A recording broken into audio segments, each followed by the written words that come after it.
घर म्हटलं की कामं आली आणि कामं आली की येतो नोकर वर्ग. साधारणपणे पाहता तर एका घरामध्ये एकाहून अधिक नोकर वर्ग काम करत असतो.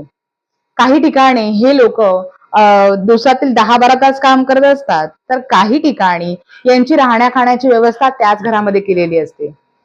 नोकर वर्ग किंवा कामवाली बाई हिचा प्रश्न हा युनिव्हर्सल झालेला आहे असं मला वाटतं. जिकडे तिकडे याच प्रश्नाची चर्चा असते.